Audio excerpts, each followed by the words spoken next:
Bonjour, bon réveil, bon petit déjeuner, bonne matinée, bon déjeuner, bonne entrée, bon plat, bon fromage, bon dessert, bon appétit, bonne digestion, bonne sieste, bon après-midi, bon goûter, bonne soirée, bon souper, bon dîner, bonne nuit et bon poulpe YouTube.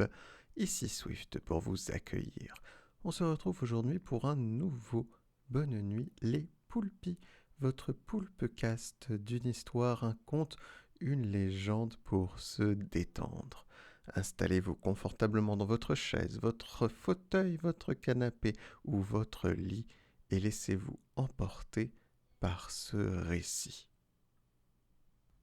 Tyr et le loup Fenrir. Il y a très longtemps, dans la forêt de Yern, vivait une géante à l'haleine vraiment épouvantable qui s'appelait Angrboda.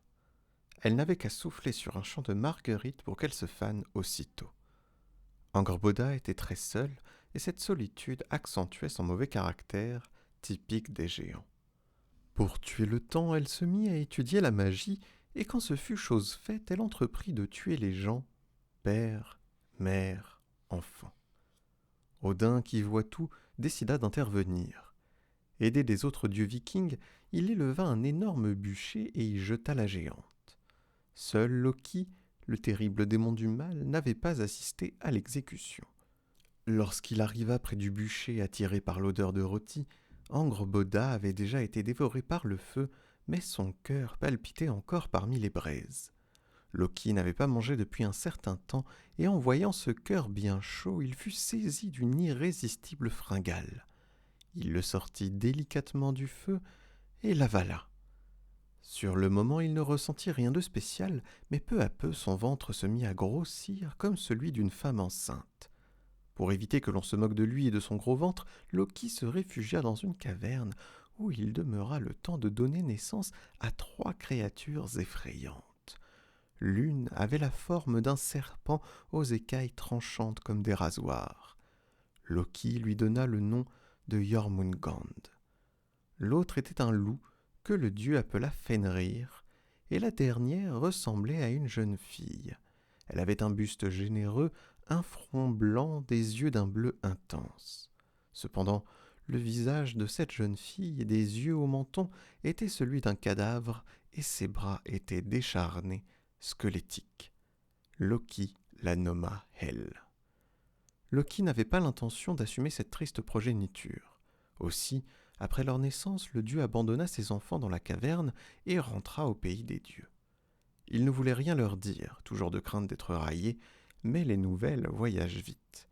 Les trolls, qui creusent sans relâche des mines dans les montagnes, avaient découvert ce qui s'était passé dans la caverne et en avaient aussitôt informé Odin.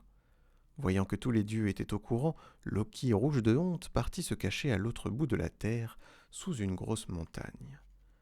L'idée que Loki avait mis des enfants au monde consterna les dieux. Rien de bon ne saurait naître d'un être aussi perfide. Odin était le plus ennuyé. Les enfants de Loki ne risquaient-ils pas d'être dangereux? Et que faire d'eux? Il décida de prendre conseil auprès du puits du destin, à Ord.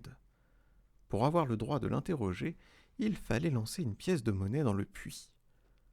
Une voix issue des profondeurs répondait alors à la question posée. Celle-ci assura à Odin que 1000 malheurs viendraient de ces créatures enfantées par Loki. Le père des dieux regagna tristement sa demeure et demanda à Thor d'aller chercher Jormungand, Fenrir et Hel au fond de leur caverne.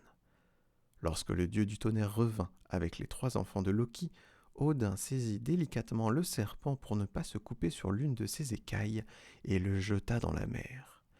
Les eaux de l'océan, plutôt que de l'engloutir, eurent un effet extraordinaire sur le serpent.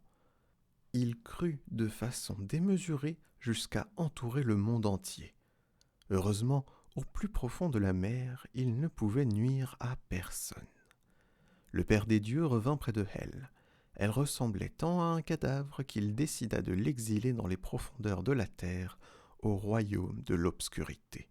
« Tu régneras sur les morts, lui ordonna Odin. Hel partit établir son empire dans le plus souterrain des mondes. Quant au loup Fenrir, contrairement aux 2 autres qui étaient nés adultes, ce n'était encore qu'un louveteau. Les dieux attendris lui offrirent un sort plus enviable. Il est si petit, laissons-le en liberté. Quel mal pourrait-il nous faire ?» suggéra Thor en caressant la bête. Tout heureux, Fenrir courait dans le pays des dieux. Il mangeait à sa faim, croquant les os des banquets qu'on lui laissait. Cependant, il doublait de poids chaque jour et devint rapidement si énorme qu'aucun dieu n'osa plus l'approcher de crainte d'être dévoré. Il n'y avait guère que Tyr, le dieu de la guerre et le plus courageux des fils d'Odin, pour l'aborder, le caresser et lui porter à manger. Mais Fenrir continuait tant à grandir qu'il devenait une réelle menace pour les dieux. « Si ce loup continue de grandir, que ferons-nous de lui ?» demanda Tyr à Odin. « Cette bête est forte, rapide, et ses crocs sont affilés comme la lame de mon épée. » Le père des dieux était soucieux et décida de retourner à Ourde pour interroger le puits du destin. Après avoir reçu une pièce d'or, la voix venue des profondeurs fut sans équivoque. Fenrir contribuerait à la ruine des dieux en déchirant Odin de ses puissantes mâchoires lorsque viendrait la fin des temps. Il était impératif de le mettre dès maintenant hors d'état de nuire. Sur le chemin du retour, Odin s'arrêta chez des nains connus pour la solidité des chaînes qu'ils fabriquaient. Il en choisit une, la plus grosse qu'il put trouver.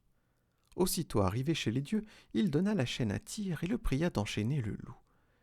Tyr s'approcha de l'enclos qu'il avait construit pour Fenrir et lui dit « Je parie que si je t'attache avec cette chaîne, tu ne pourras pas la rompre. » Fenrir, certain de sa puissance, répondit avec un rien d'arrogance. « Je vois qu'elle est robuste, mais je suis plus fort encore. » Fenrir fut entravé par la chaîne qu'il rompit presque aussitôt. Tyr, malgré son inquiétude, félicita la bête et rapporta à Odin ce qui s'était passé. « Je demanderai aux nains de fabriquer une autre chaîne, plus grosse et plus robuste que la première, » décida Odin. « Fenrir a rompu notre chaîne !» s'exclama un nain incrédule quand Odin vint leur demander d'en forger une plus solide. En guise de preuve, le dieu montra aux nains les maillons tordus et cassés. « Au travail !» commanda un autre nain. « Il y va de notre renommée. » Quand la seconde chaîne fut prête, Tyr l'emporta jusqu'à l'enclos. « Si tu réussis à briser pareille chaîne, je suis certain, Fenrir, lui dit Tyr, que tu te feras une réputation dans l'univers tout entier. » L'énorme loup trouva en effet que la seconde chaîne était plus résistante que la première, mais il ne doutait pas non plus que ses forces eussent augmenté depuis la fois précédente. Il accepta donc l'épreuve de Tyr qui lui passa la chaîne autour du cou, du corps et des pattes. À peine Fenrir fut-il attaché qu'il s'agita, s'arc-bouta et se secoua avec une telle violence qu'il fit éclater la chaîne en plusieurs points. Des fragments de fer volèrent dans toutes les directions. Les dieux, catastrophés, se mirent à douter de la possibilité d'emprisonner Fenrir. « Pourtant, » s'écria Odin en tapant du pied, « nous devons trouver à tout prix une solution. » Les dieux étaient terrorisés par ce loup qui s'attaquait à tout ce qui bougeait et mangeait tout ce qui lui tombait sous le croc. Il était devenu si gros que l'enclos ne le contenait plus. Pour la troisième fois, Odin s'en fut à Ourde interroger le puits du destin. « Que faire à présent ?» demanda le dieu désemparé. Une voix du fond du puits lui répondit. « Odin, tu sais que si tu veux mon conseil, tu dois jeter quelque chose dans le puits. » Le père des dieux fouilla dans son sac et s'apprêtait à jeter une pièce d'or quand la voix le retint. « Non, point d'or aujourd'hui. Si tu veux savoir comment entraver Fenrir, arrache-toi l'œil droit et jette-le dans le puits. Mon conseil est au prix de ce sacrifice. » Odin, sans hésiter, prit sa dague et l'enfonça dans son orbite droite jusqu'à ce que l'œil lui tombe dans la main. Il le lança ensuite au fond du puits en tenant sa tête qui le faisait souffrir atrocement. La voix du puits résonna alors. « Va dans le pays de Svartalfheim, tu y trouveras un dvurg des montagnes nommé Skirnir. C'est un artisan plus qu'habile et surtout un sorcier sans pareil. Il saura confectionner des liens pour Fenrir. » Odin s'assit sur le sol et se banda le front afin d'arrêter l'hémorragie, puis sortit un huchet de son sac et y souffla à plein poumon. C'était le signal pour appeler Sleipnir, son cheval à 8 pattes. À l'instant même, l'animal arriva. Il galopait à la vitesse de la pensée. « Sleipnir, » ordonna Odin au prodigieux cheval, « conduis-moi chez Skirnir, le dvurg. » Il chevaucha sa monture qui hennit et détala aussitôt. Il sembla à Odin qu'ils étaient à peine partis lorsque le cheval s'arrêta devant une forge située au fond du fjord Skumetmolk. Odin exposa à Odverg les raisons de son voyage, mais le petit être refusa de travailler pour les dieux. « Pourquoi ferais-je cela pour toi, Odin ? Te dois-je donc quelque chose ?» Odin tenta de le convaincre, faisant preuve de grande éloquence. Son discours fut persuasif et emporté. Rien à faire. Obstiné, le Dverg ne voulait rien savoir. Odin comprit que s'il voulait être entendu, il devait parler une langue universelle, celle de l'argent. Il offrit au Dverg une montagne de pièces d'or. Le Dverg lança une œillade discrète à toutes ces pièces et ébaucha un petit sourire qui signifiait « Soit, je n'en demandais pas tant, au travail !» Une heure plus tard, Skirnir sortit tout noir de son atelier et confia à Odin le fruit de son travail. Le père des dieux était perplexe.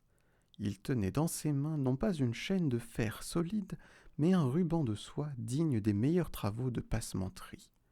Skirnir lui donna sa parole que rien au monde n'était plus résistant que ce ruban, car il était fait du bruit des pas d'un chat noir, des poils d'une femme à barbe, des racines d'une montagne, d'ongles de fleurs, de toux de poissons et de lait d'oiseaux. Odin monta sur Sleipnir, remercia Skirnir et s'en retourna chez les siens. De son œil restant, Odin vit les autres dieux au désarroi. Fenrir avait doublé de taille depuis la veille. « Qu'est-il advenu de ton œil, s'informa Thor. « Je vous raconterai tout plus tard, s'exclama Odin. Il n'y a pas une seconde à perdre. Que Tyr aille vite chercher le loup et qu'il l'amène sur l'île de Lyngvi, au centre du lac Amsvartnir. » Tyr alla chercher le loup et tous deux rejoignirent les dieux sur l'île de Lyngvi. Odin montra le ruban au loup. « Regarde bien ce ruban, Fenrir. Je parie que tu ne peux le déchirer de tes crocs. »« Quelle turlupinade !» grogna le loup. Il prit le ruban dans sa gueule, mais ne parvint même pas à en abîmer un seul fil. « Tu me sembles bien faible, dit Odin. Que dira-t-on de toi si l'on apprend que tu n'es pas capable de rompre un stupide fil ?»« On ne le dira pas, hurla Fenrir, qui écumait de rage, semant l'effroi parmi les dieux. « Fort bien, conclut Odin. Alors voyons si tu parviens à te libérer lorsqu'on t'attache avec ce ruban. » Le loup regarda Odin par-dessous et glapit. « Je flaire une ruse, Odin. Bien que ce ruban n'ait pas un aspect bien menaçant, il est peut-être plus à craindre qu'il y paraît. Je préfère m'en tenir éloigné. » Odin insista en lui promettant. « Fenrir, si d'aventure tu n'étais pas assez fort pour rompre ce simple ruban, nous te rendrions ta liberté. Incapable de le casser, comment pourrais-tu représenter une quelconque menace pour nous ?» Le loup, qui avait hérité un esprit aigu de Loki, son père, n'était pas convaincu. Mais craignant qu'on le considère comme un couard, il réfléchit un instant et proposa aux dieux. « Si vous désirez vraiment que je me laisse attacher, j'exige que durant le temps où je tenterai de me délivrer, l'un de vous mette sa main dans ma gueule. Ce sera pour moi une garantie de votre bonne foi. » Les dieux, ne sachant que répondre, se regardaient l'un l'autre et aucun n'osait faire un pas en avant. Aucun, sauf Tyr. Odin et Thor ligotèrent le loup. Fenrir s'efforça de se libérer, mais plus il se débattait, plus le ruban se serrait autour de ses flancs, menaçant de l'étouffer. Les dieux, voyant que Fenrir était bel et bien prisonnier, se détendirent un peu et rirent de bon cœur, excepté Tyr qui avait perdu sa main. Fenrir continuait ses tentatives désespérées pour se dépêtrer, cherchant à mordre quiconque s'approchait de lui. Thor et Odin s'assirent sur lui, et Tyr, avec la main qui lui restait, plaça une épée dans la gueule du loup, le manche dans la mâchoire inférieure et la pointe dans le palais. Fenrir, qui ne pouvait plus fermer son immense gueule, se mit à pousser de terribles hurlements, et la salive qui dégoulinait fut si abondante qu'en pénétrant dans le sol, elle forma un fleuve souterrain que les nains appelèrent Von, l'espérance de retrouver la liberté. Ainsi Fenrir demeura-t-il attaché sur l'île de Lyngvi, hurlant et bavant jusqu'à la fin des temps. Le jour venu, il se libérera et dévorera Odin dans la bataille finale qui opposera les dieux aux puissances du mal. Alors, le serpent Jormungand sortira de l'océan et le venin qu'il crachera empoisonnera l'univers entier. Alors, elle, maîtresse des enfers, ouvrira la porte de son royaume aux armées des morts pour qu'il dévaste les villes. Tout cela arrivera à la fin des temps. Alors pourquoi les dieux qui savent tout cela n'ont-ils pas tué les enfants de Loki ? Parce que ces événements sont inscrits dans le livre du destin et que les dieux, pas plus que les hommes, ne peuvent en changer une seule lettre. Fin. J'espère que cette histoire vous aura plu. Elle est tirée des contes et légendes Les Vikings par Lars Haraldsson aux éditions Nathan. Si vous avez apprécié cette histoire, n'hésitez pas à aimer, commenter et partager cette vidéo, ainsi qu'à vous abonner à mes réseaux Instagram et TikTok. De plus, vous pourrez retrouver toutes ces histoires en direct sur Twitch les lundis, mercredis et vendredis soirs. Les liens sont dans la description. Il ne me reste plus qu'à vous souhaiter une bonne suite et fin de journée, de soirée, une bonne nuit. Je vous fais plein de poulpoutou et je vous dis à bientôt dans l'océan.